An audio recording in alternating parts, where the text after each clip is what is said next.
1 Coríntios capítulo 5, verso 6. Diz assim o apóstolo Paulo: não é boa a vossa jactância. O que é a palavra jactância? Soberba, altivez, orgulho. Paulo está dizendo: não é bom que haja essa soberba, esse orgulho. Ele diz: não sabeis que um pouco de fermento leverda a massa toda. Um pouco de fermento faz o quê? Leverda a massa toda. Ou uma doutrina que não tem base na palavra, um ensinamento que não tem base na palavra, gera não somente um desconforto, mas traz complicações. Verso 7. O apóstolo Paulo diz: lançai fora, repita comigo, lançai fora. Lançai fora o velho fermento. Lance fora o velho fermento, para que sejais nova massa. Quando Paulo ele está usando essa expressão, lançai fora o velho fermento, é a velha natureza, é este homem velho.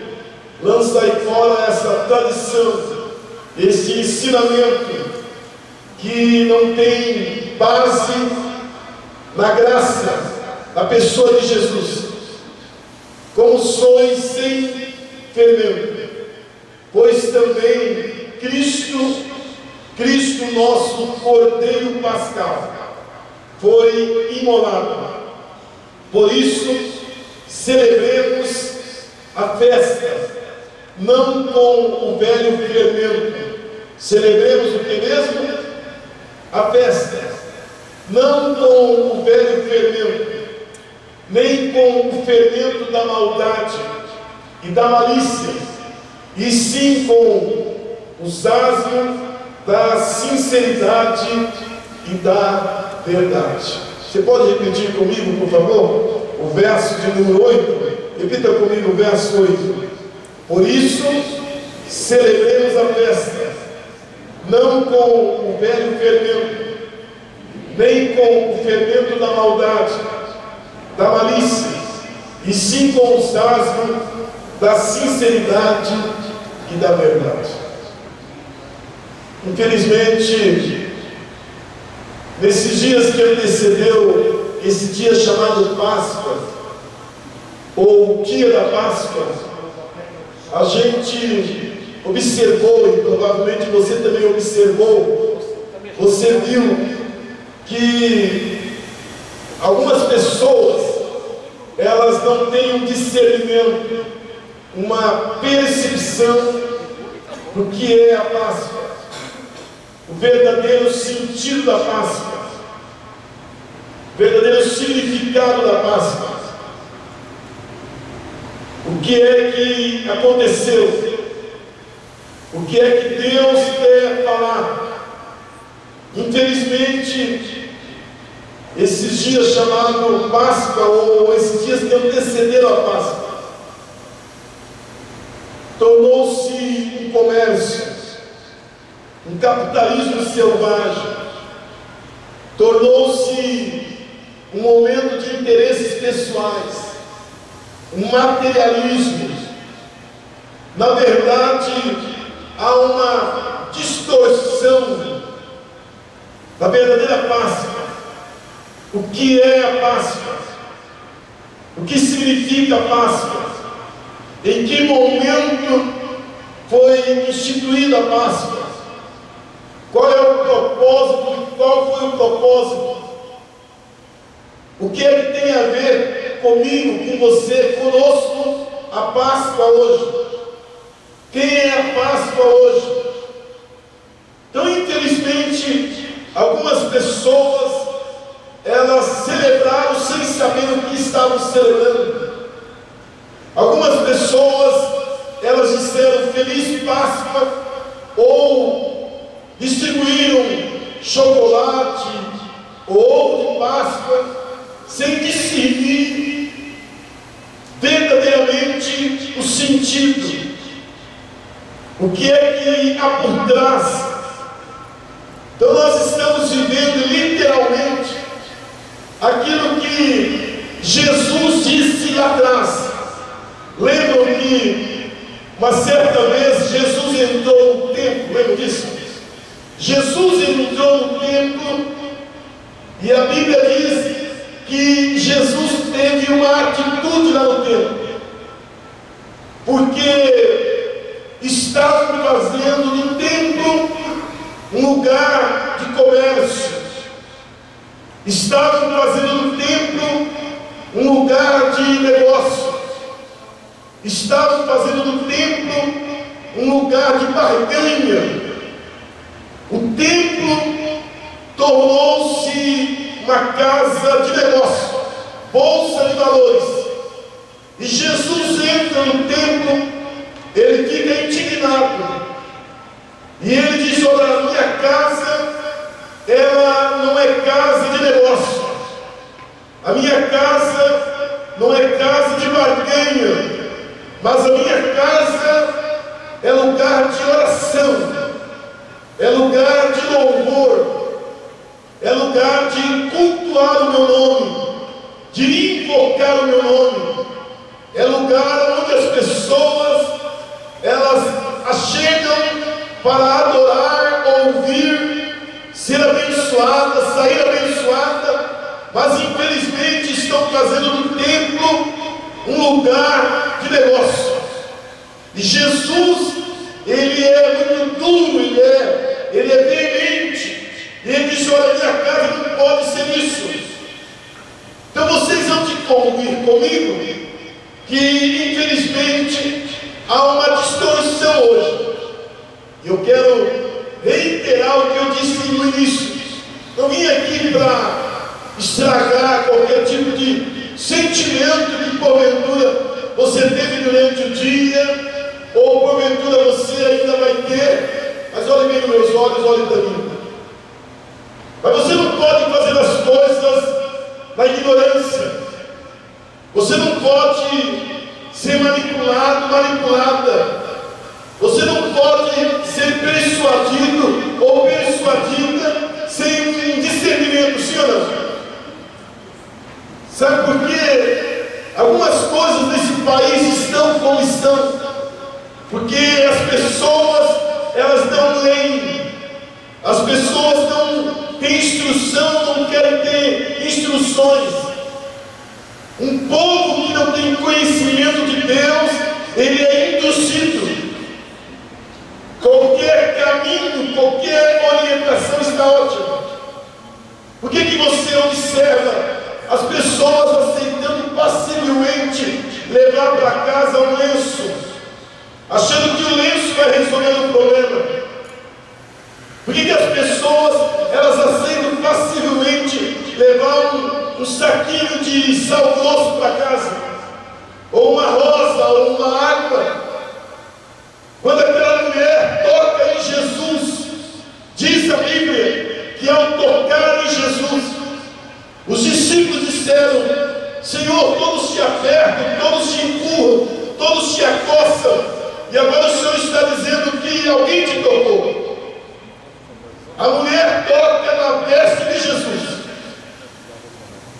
A mulher tocou na veste de Jesus. Jesus não disse que o poder, a graça, a unção, a cura daquela mulher saíram das suas vestes, ou da sua veste. Mas ele disse: eu senti que de mim, foi de mim que saiu o poder. Vocês estão comigo, senhor? Poder saiu de mim. Isso aqui é coisa inanimada, não tem vida. Pedra, pau, qualquer outra coisa não tem vida. Jesus então disse: o poder saiu de mim. Então um povo que não tem conhecimento de Deus, não lê Bíblia, não estuda, não manuseia a Bíblia, ele acaba sendo manipulado, acaba sendo induzido de um lado para o outro.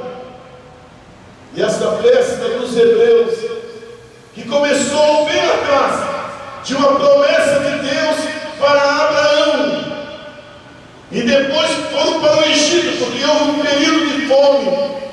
foram para o Egito, ficaram lá 430 anos, sendo humilhados, escravizados por Faraó e o seu exército. Mas houve a graça, a misericórdia de Deus.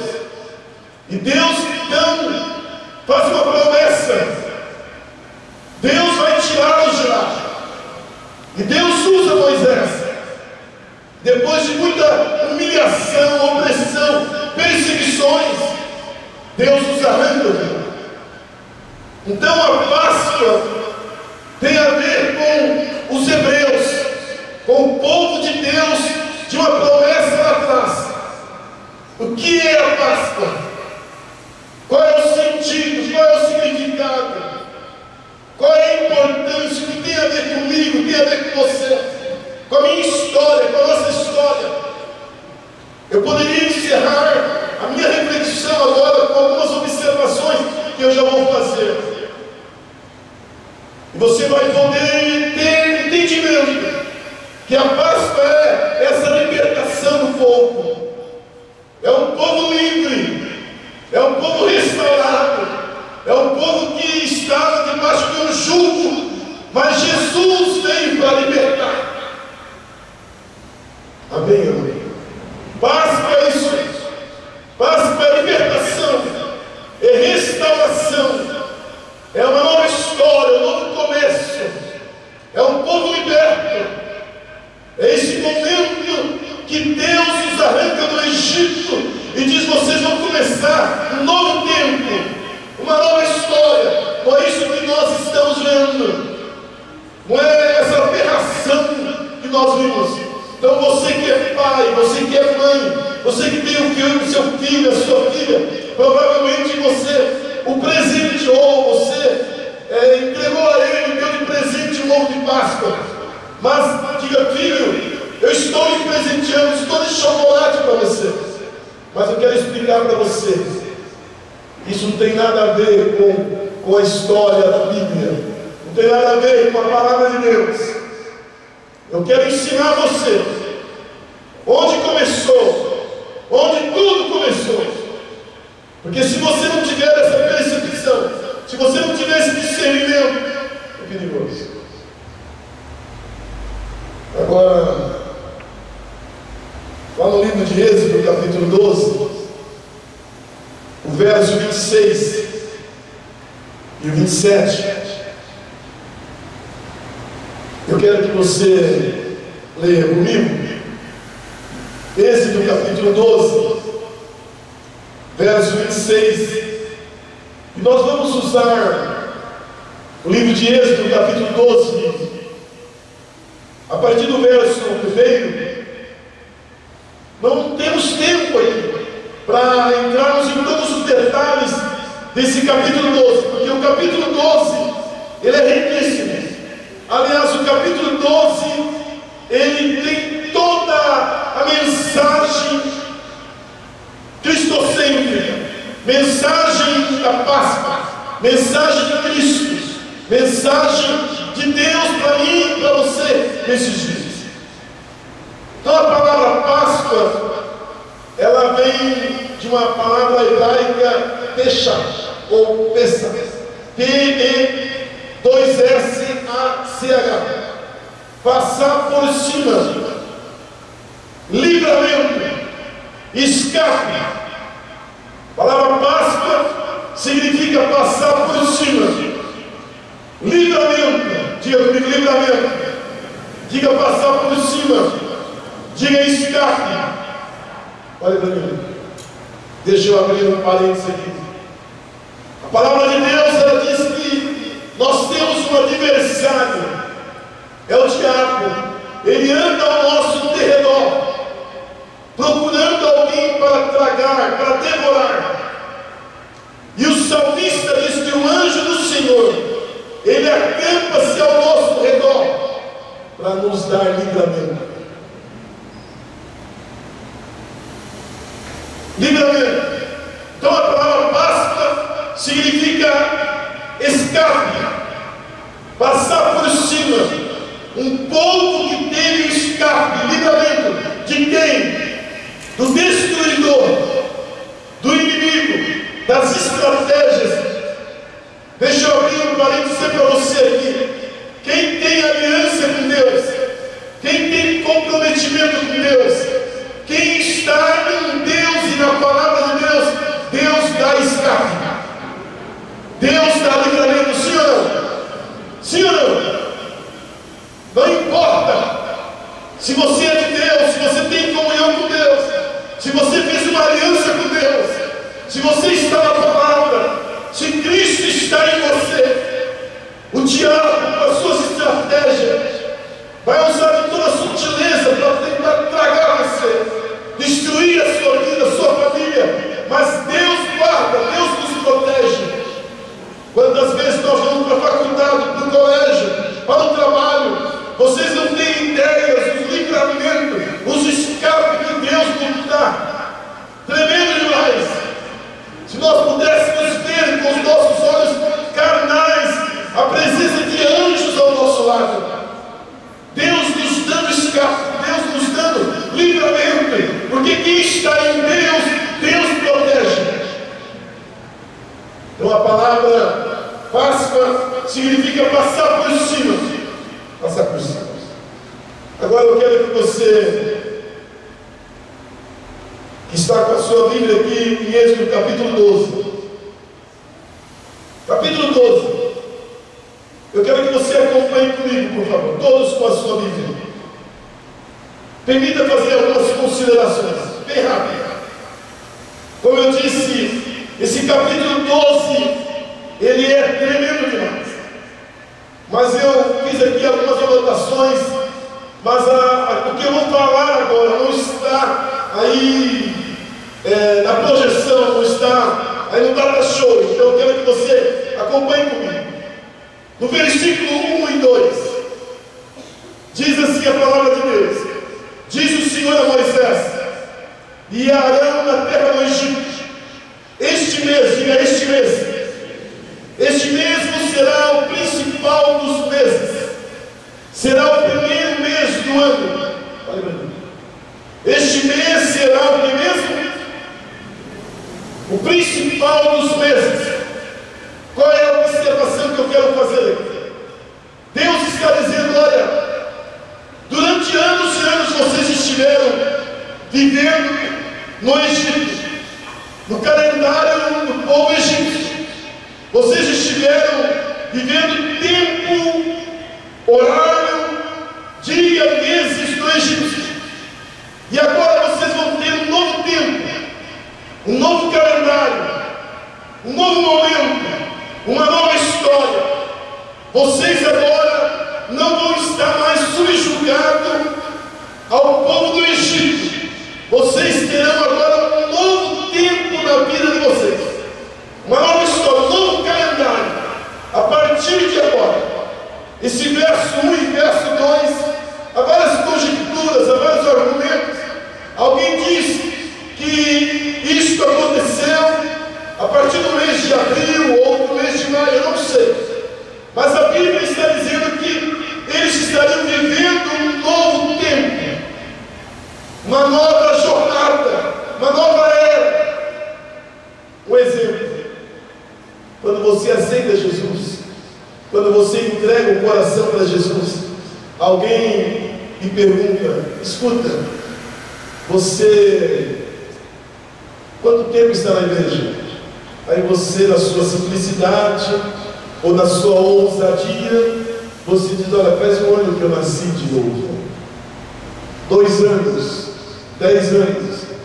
Não é um nascimento biológico, mas é o nascimento de um novo tempo na sua vida, uma nova história, um novo calendário, dizendo: olha, há 5 anos Deus mudou a minha vida, há 8 anos eu estou vivendo uma nova história. Deus está dizendo: olha, vocês vão viver um calendário novo agora. Vocês não vão viver mais o calendário do Egito. Agora é um novo tempo, uma nova hora, um novo tempo, porque vocês estão experimentando agora uma circunstância totalmente nova. Por isso que Paulo, ele diz em 2 Coríntios 5,17: se alguém está em Cristo, nova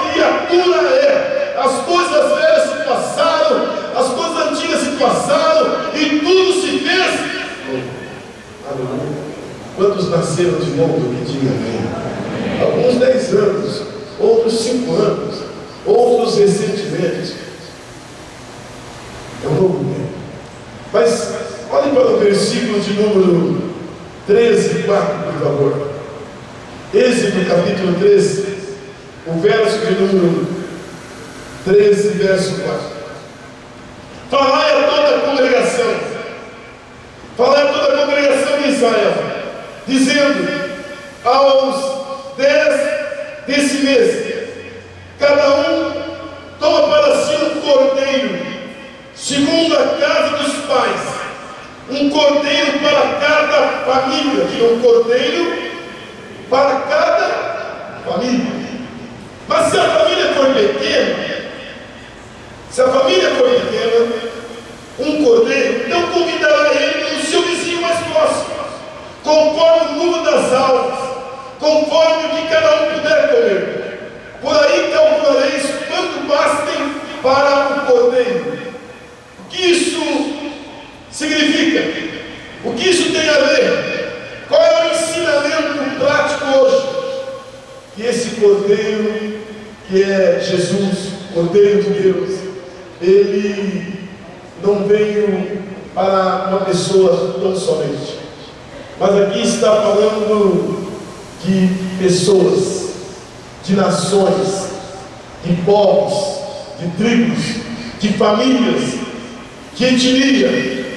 Cordeiro é para todos. Se a família for pequena, convide uma outra família, porque esse cordeiro é para toda a família. Aqui há uma figura, uma representação que Jesus, ele veio para todos, não somente para uma pessoa, não para um grupo individual, mas ele veio para todos. Todos podem ser alcançados de perto. Onde houver gente, onde houver pessoas, ali elas podem ser alcançadas através do Evangelho. Olha para o verso 5.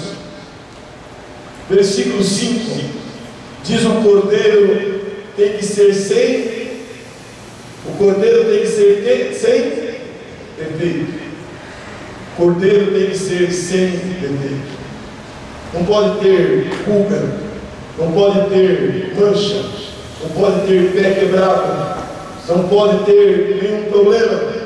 Esse cordeiro não pode ter defeito algum. Jesus é e foi o cordeiro perfeito. Amém, amém? Sem mácula, sem ruga, sem pecado. Jesus é esse cordeiro sem defeito. O escritor de Hebreus, no capítulo 4, verso 15, diz que ele foi tentado em todas as coisas, mas não pecou. Ele é um cordeiro de Deus. Cordeiro de Deus. Então o cordeiro não podia ter defeito algum. O chefe da família, ele olhava para o seu rebanho e já novinho separava aquele cordeiro, e no tempo certo, no momento certo, esse cordeiro seria separado de todos os outros cordeiros, mas não podia ter nenhum defeito. Jesus é o cordeiro, foi e será e sempre será. Versículo de número 6. E aqui eu quero, sei que as horas avançaram, mas é importante fazer essa observação que está no verso de número 6.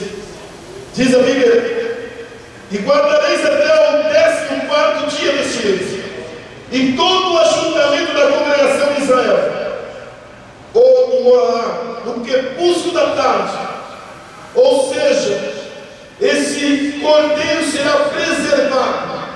Quando você olha para a vida de Jesus, ele foi preservado desde pequeno. Desde pequeno. Com 12 anos, Jesus foi ao templo. Depois você não vai ouvir mais história. Assim também era o cordeiro. Ele foi preservado. Era preservado no tempo certo, no momento certo. Houve um sacrifício. E a palavra de Deus vai nos ensinar que Jesus, quando ele foi para a cruz, qual foi o momento lá que ele disse: Pai, Pai, por que me abandonaste? Aquele momento da cruz, na hora nona, quando o véu do santuário rasgou-se pelo meio. Então esse Cristo que nós servimos aqui hoje, e que nós lemos lá em 1 Coríntios capítulo 5, Ele é o Cordeiro Pascal. Cristo é o Cordeiro Pascal. Ele é o Cordeiro de Deus. Por isso que João Batista, quando estava batizando lá no Rio Jordão, João capítulo 1, verso 29, João Batista, ele ora e diz para as pessoas que estavam próximas dele: Eis o Cordeiro de Deus. Repita comigo: Eis o Cordeiro de Deus, que tira o pecado do mundo. Levanta a sua mão. Diga comigo: Eis o Cordeiro de Deus, que tira o pecado do mundo. Posso ouvir um amém? Mais uma vez, diga: Eis o Cordeiro de Deus, que tira o pecado do mundo. Aleluia. Então quem foi que instituiu a Páscoa? O próprio Deus. O próprio Deus que instituiu a Páscoa. Qual o objetivo? Qual o propósito? É uma celebração.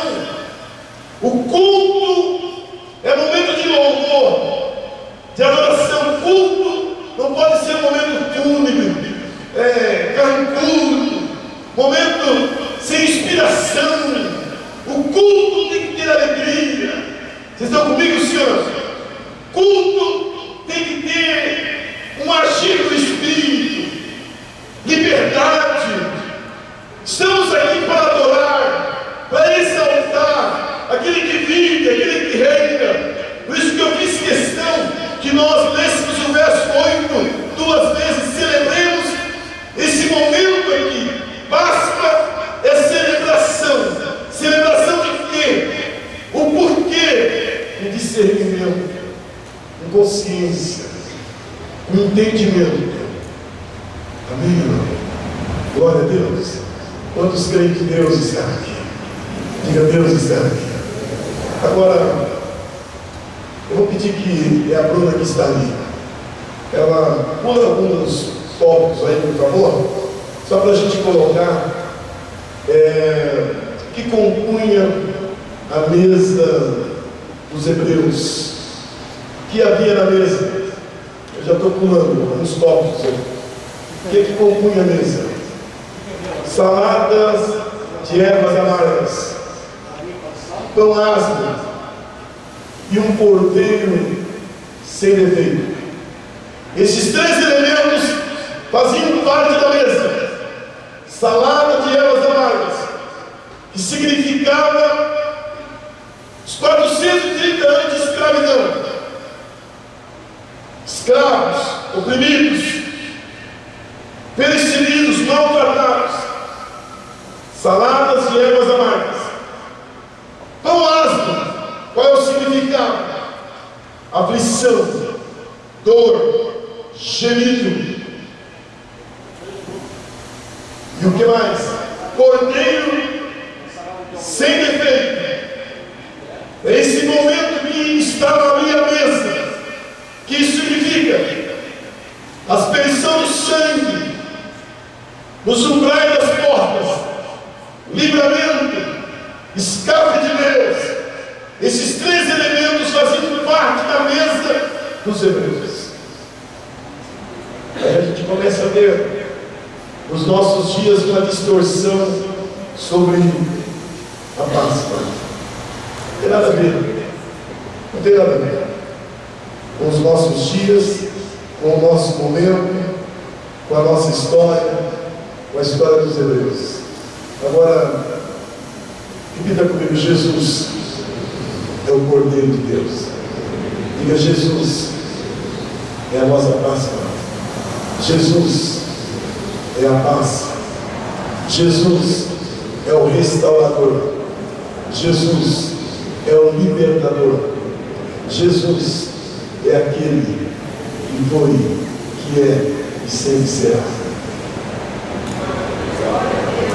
Só Jesus. Então Ele é o Cordeiro de Deus. Jesus é Jesus é o Cordeiro, Jesus é o Restaurador, Jesus é o Libertador, Jesus é aquele que dá livramento. Ouça, você que está aqui, talvez pela primeira vez, segunda vez, não queira aceitar isso. Quando alguém diz todo caminho leva a Deus, toda religião é boa, não é verdade. Não é verdade. Jesus disse: eu sou o caminho, eu sou a verdade, eu sou a vida. Ninguém chega ao Pai, ninguém vai a Deus a não ser através da pessoa de Jesus. O único mediador entre Deus e o homem chama-se Jesus Cristo de Nazaré. Glória a Deus. Você pode levantar a sua mão e dizer: graças a Deus, Ele é o único caminho, Ele é o Senhor. Eu quero que você, por favor, leia comigo agora a carta de Paulo que nós lemos, 1 Coríntios capítulo 5. Aleluia. 1 Coríntios capítulo 5. E deixa eu fazer aqui comentário. 1 Coríntios capítulo 5, versículo 7. O apóstolo Paulo diz: lançai fora. Diga: lançai fora. Diga mais uma vez: lançai fora. Lançai fora o quê? O velho fermento. Lance fora o velho fermento, para que sejais uma nova massa. Lance fora tudo aquilo que é o velho homem, pela natureza. Lance fora, para que sejais uma nova massa, como sois de fato sem fermento. Pois também Cristo, nosso Cordeiro Pascal, foi imolado. Aquela cruz era sua, os pregos eram seus, chicoteadas que Jesus levou era para serem nós. Ele morreu por mim, Ele morreu por vocês, Ele deu a sua vida pela minha vida. E o versículo 8 diz que nós devemos celebrar esta festa não com o velho fermento, nem com o fermento da maldade e da malícia, ou seja, com os interesses, com o engodo, com as coisas que o inimigo tem procurado induzir as pessoas, mas sim com o pão ácido da sinceridade e da verdade. Amém, irmão? O Pai procura verdadeiros adoradores que o adorem em espírito e em verdade. Permita fazer aqui algumas colocações para nós orarmos e nós encerrarmos esse momento nosso. Eu vou pedir que jogue ali para a gente fazer um momento de oração. Em primeiro lugar, diga comigo: celebração do sacrifício de Jesus. Levante a sua mão e diga: celebração do sacrifício de Jesus. O que é mais, Pai? É a celebração. Ele está vivo. Ele está vivo. Jesus está vivo, irmão. A cruz não deteve, o túmulo não deteve. Ele ressuscitou no terceiro dia. Quando seus filhos perguntarem: que rito é esse? Que festa é esta que vocês estão fazendo? Que mesa é esta? Os filhos vão perguntar. Isso vai ser de geração em geração. Vai ser algo perpétuo. Quando nós tomamos a ceia, o cálice e o pão, nós estamos trazendo à memória o que Jesus Cristo fez há quase 2000 anos atrás. Paulo está dizendo: celebremos a festa,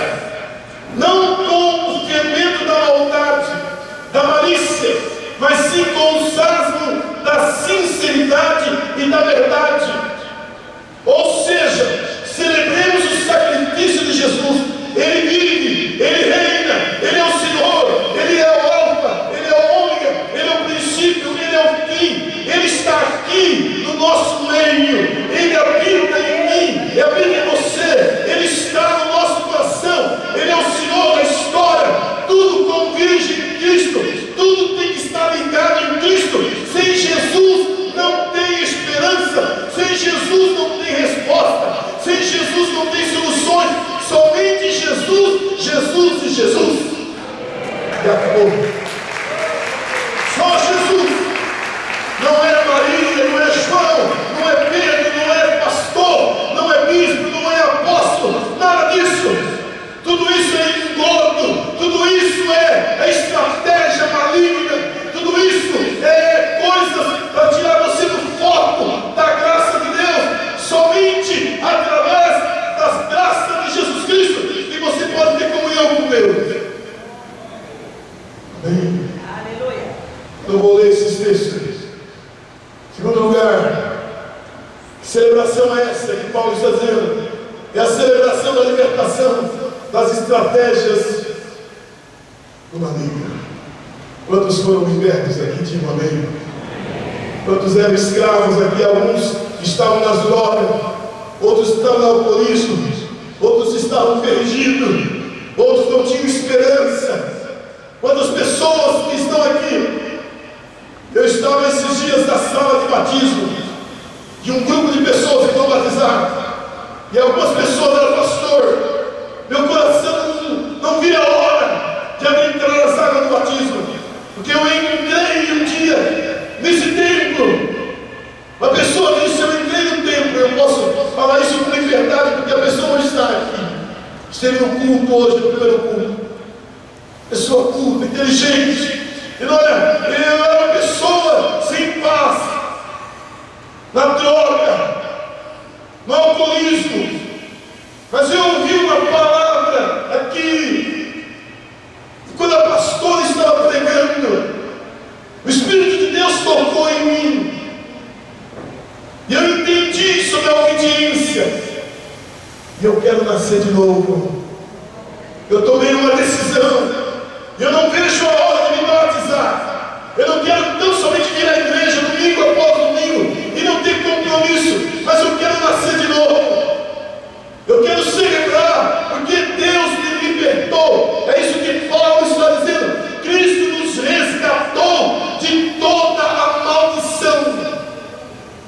Quem está em Cristo não tem maldição.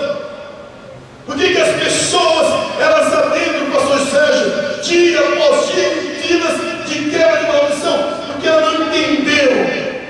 Porque quem está em Cristo não tem maldição de família, não pega, ele é liberto para a glória de Deus. Diga comigo, graças a Deus. Terceiro lugar, diga comigo, celebração de uma nova perspectiva de vida. Mais uma vez, celebração de uma nova perspectiva de vida. Vocês vão sair daqui e vocês vão experimentar uma nova história. Vocês vão para a terra de Canaã. Vocês vão sair daqui, vocês vão pisar em terra fértil, onde manda leite e mel. 430 anos no Egito. Agora vocês vão sair daqui. Vocês não vão ter mais a história aqui. Vocês vão viver um novo tempo. Quem está em Cristo e quem entende o que é Páscoa, vive uma nova perspectiva de vida todo dia.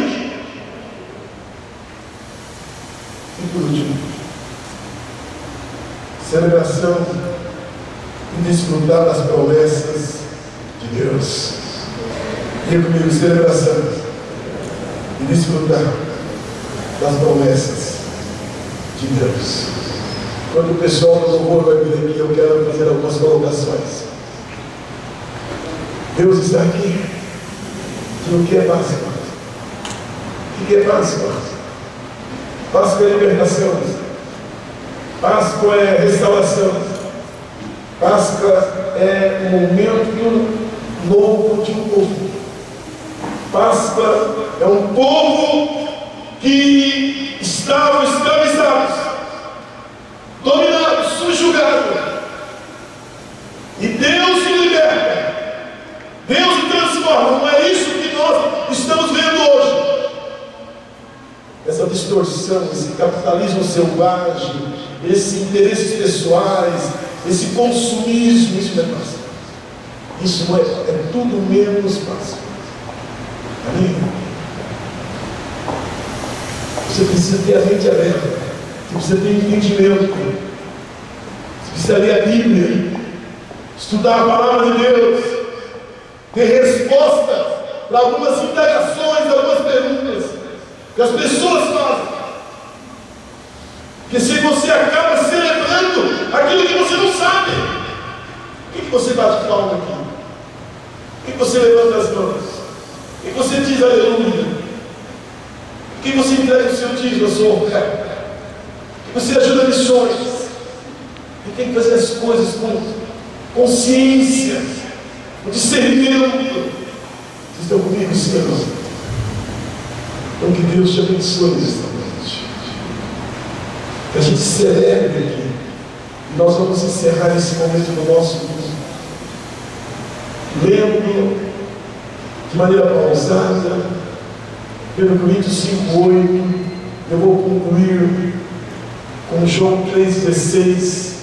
Eu quero convidá-los para orar junto, para nós termos um momento de oração, porque o Cordeiro de Deus está aqui. Jesus está aqui. Amém, irmão? A palavra de Deus diz, aqui no versículo 8 de 1 Coríntios 5:8. Diga comigo, celebremos. Diga mais uma vez, celebremos a festa. Diga, o culto é festa. O culto é festa. Estamos celebrando aquele que vive, aquele que é o Senhor. Eu sei que você pode ser torcedor de qualquer time de futebol. Você pode alegrar-se com qualquer aniversário. Mas não tem nada mais maravilhoso, significante, nada mais importante de ter esse momento de celebração e dizer: eu estou indo numa reunião com pessoas de todos os níveis sociais, culturais, para celebrar aquele que vive. Porque João 3,16 diz: porque Deus amou o mundo, que deu o seu Filho unigênito, para que todo aquele que nele crê não pereça, mas tenha a vida